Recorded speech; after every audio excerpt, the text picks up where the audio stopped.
see. You're a huge fan of Evangelion, aren't you? Yes. Um, Could you tell my listeners a bit about that? Your feelings on the show? And I was just sort of thinking, since you were leaning existentialist, that would be a kind of good crystal for you to throw out your feelings about all right. performativity. Uh, so, for anybody who doesn't know what it is, the show Neon Genesis Evangelion is a 1995 anime. Oh my god, it's 25 years old. Okay.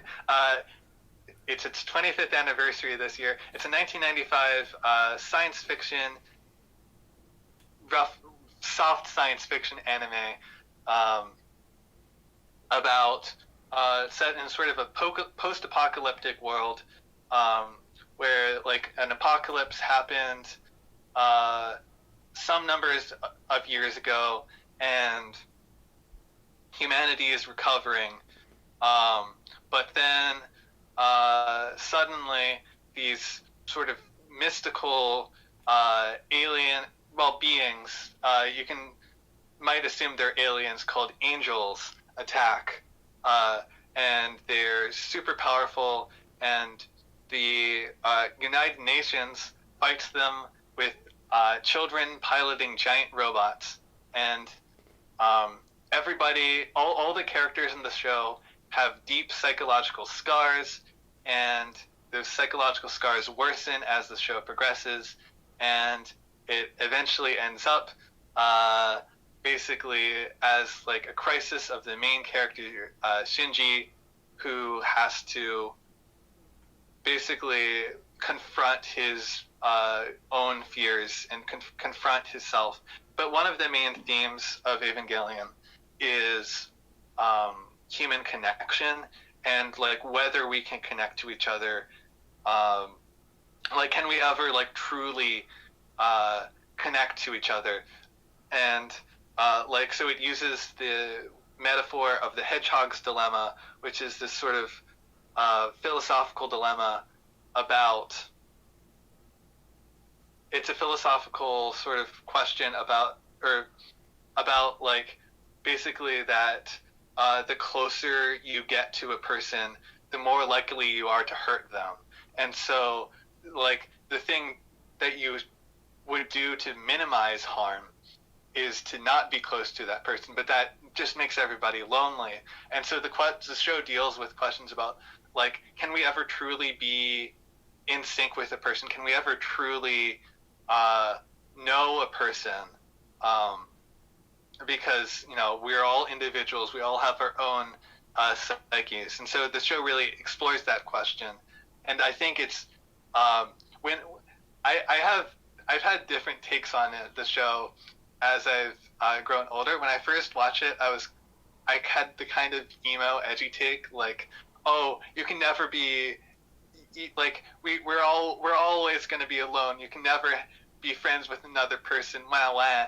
But then as I've sort of matured a bit, I've had a more nuanced take on the show, where it's like, yeah, like you can never be the same as somebody else, but you can still, you even if it means having the potential chance to hurt them, it's still worth becoming friends, and it's still worth existing with other people, which I think is the ultimate message of the end of Evangelion, which is the film that ends the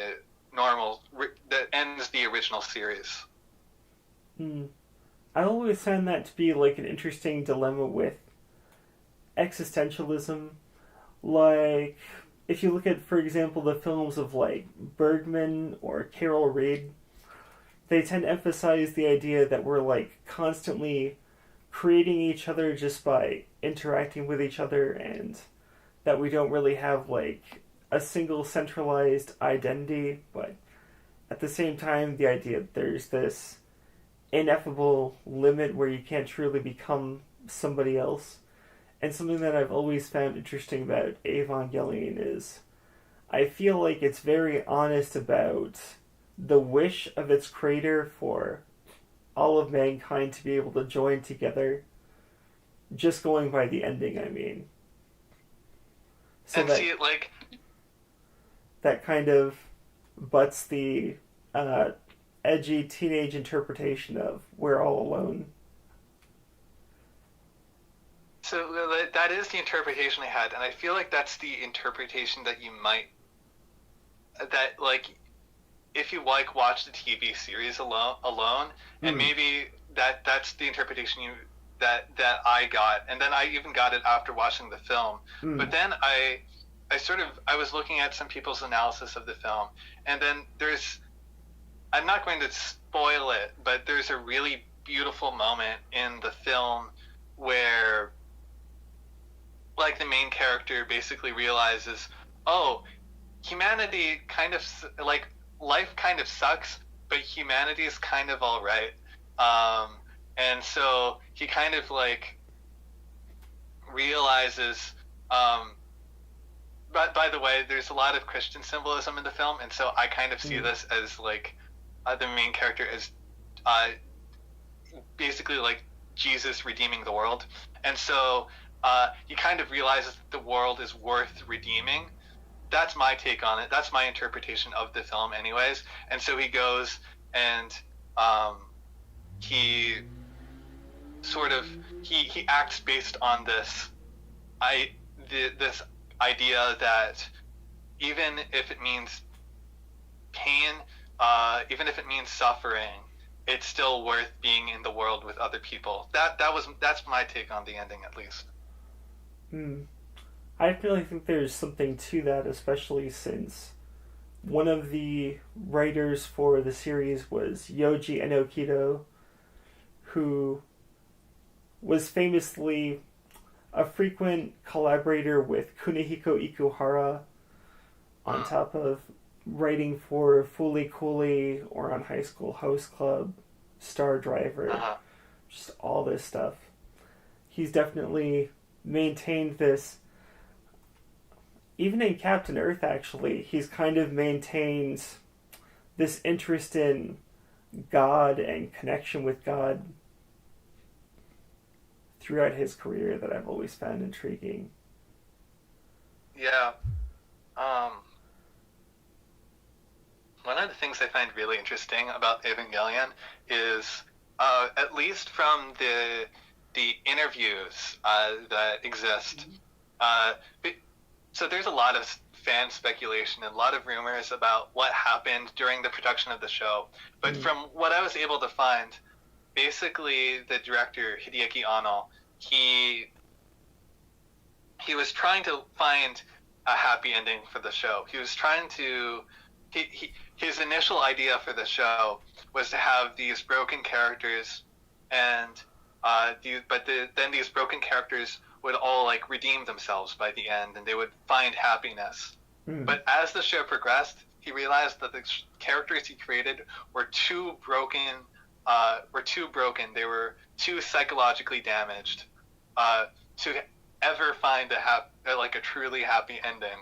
And so that once he realized that, then the show that was when the show started getting more psychological. That was when the show started sort of really leaning into its kind of dark existentialist themes. And so basically Hideaki Anno realized that his characters were too broken to save, and so at least for the TV show ending, he didn't necessarily save them. Mm. I know he had like a lot of big problems as a result of his perfectionism and his frustration from issues with working on Nadia of the Blue Water that essentially carried over into the production of Evangelion. He was kind of like personally venting in that way a lot of his frustration. To put it Yeah, mildly, it's a lot deeper than frustration. Calling it yeah, frustration just makes it sound like he had a bad day. yeah. I've heard that too. I'm not exactly sure how much Nadia impacted Evangelion, and I need to look more into that. like the other thing about Evangelion is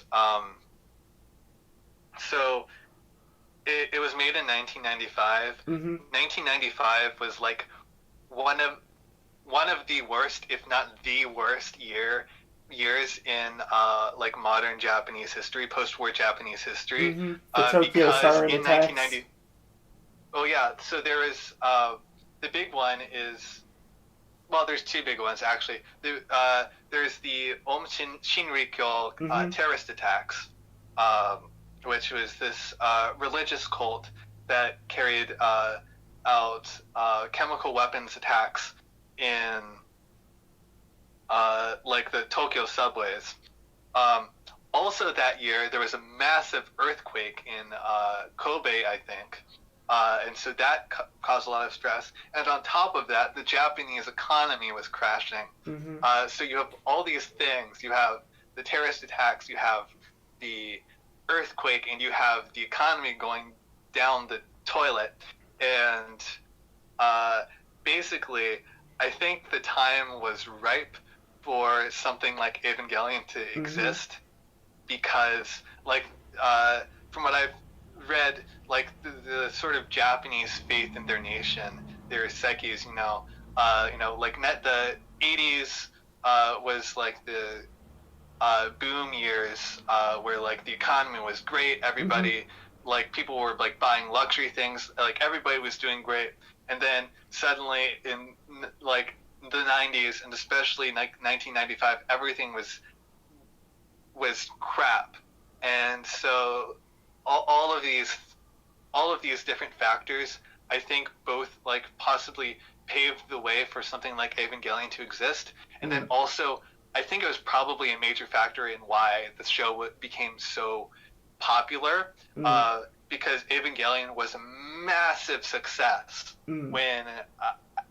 it released, or like I mean, it sort of had like middling TV ratings, I think, uh, except actually, I need to fact check this, but I'm pretty sure they sort of started to skyrocket, and then I'm pretty sure like the last two episodes were like watched by a ton of people, and then when like the physical media came out, like the VHSs, it Mm. became like the best-selling anime of all time, and like it became a huge social phenomenon, and Mm. so I think one of the I'm my my thesis is one of the main reasons this is the case is because of all the things that were going on in 1995 that made it the perfect time for a really pessimistic post-apocalyptic science fiction anime to come out. Mm. Interesting. It is really intriguing to kind of trace the symbols of the economic collapse, especially, for example, in things like Perfect Blue and Key the Metal Idol, which launch attacks on the idol as kind of a symbol of bourgeois Japanese culture, kind of a symbol of luxury, if you will. Yeah, definitely.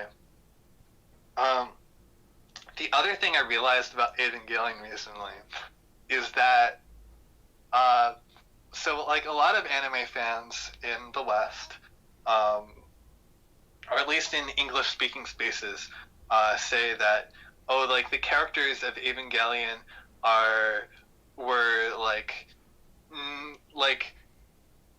the characters are basically saying like the way Evangelion handled its characters was completely unique. Like there were no characters like these before. Like all like giant robot shows were like had these cheerful protagonists, That's not and true. yeah, so that's exactly it. So because I've been watching, right, I have been like right now I have been watching Mobile Suit Gundam, and uh, so much of Evangelion is basically taken from Gundam. Mm.